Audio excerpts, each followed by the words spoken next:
Hello, I have Ithaca's new year-round hazy IPA.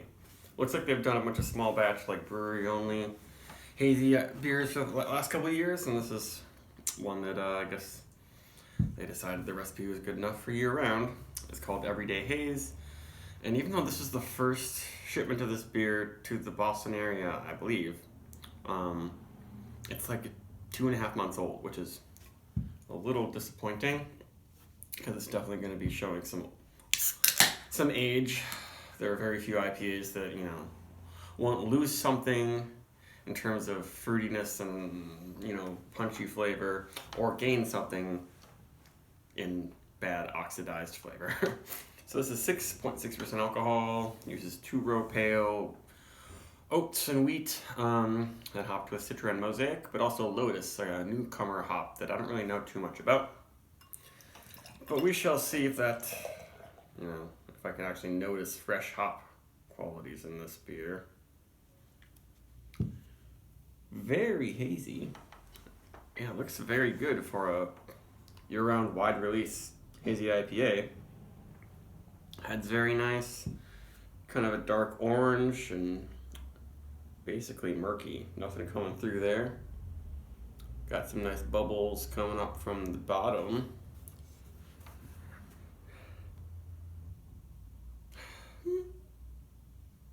Smells pretty good. You can tell it's getting a little bit earthy, and I'm kind of woody and kind of piney notes are coming out, which you're not used to smelling piney qualities and earthy qualities from Citra, Mosaic, and I don't think Lotus either. I don't know much about Lotus though.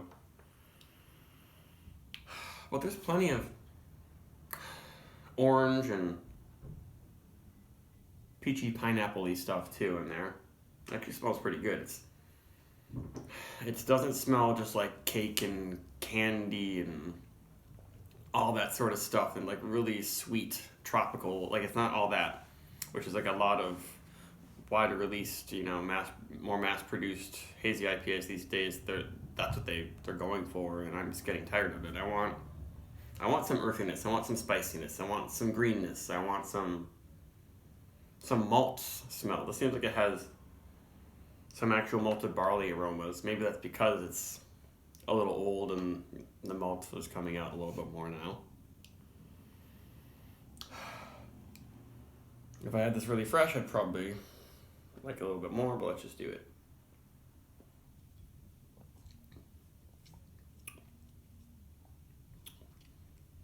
Pretty thick and creamy. Not velvety, but really nice feel. A slight yeasty tang. And low in bitterness, but still somehow finishes dry. Has that kind of brisk dryness in the finish. A little bit reminiscent of like Lipton brisk iced tea or Tang.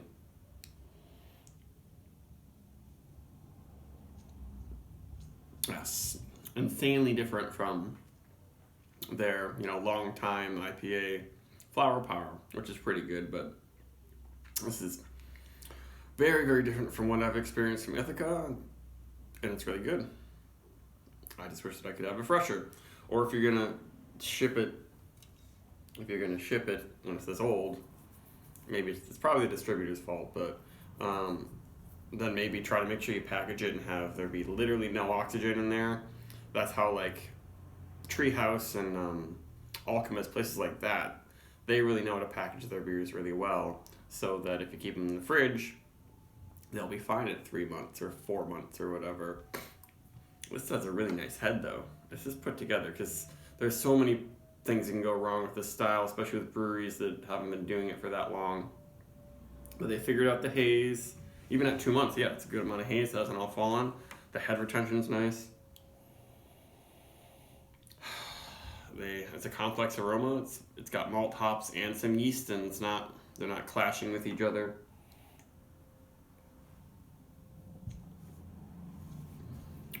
Pretty thick mouthfeel for 6.6%. And low in measurable IBUs, but not too candy like sweet, or so many other I guess it's more double hazy IPAs that tend to be really, really sweet. This one is pretty darn good, but I would recommend trying to find it under 2 months old, which maybe you won't be able to find under 2 months old in the Boston area, at least not until they send another shipment, but it's pretty good. I would give it over a 4, definitely, if you're a refresher. That's why I'll probably be looking out for more of this. Refresher batches, the only things that right now I don't really feel like I should go into a store and touch every IPA and check the freshness of them. So don't know when I'll be able to get a fresh can, but whatever. It was definitely worth it, and it was pretty inexpensive, $3 a can for quality haze. Goodbye.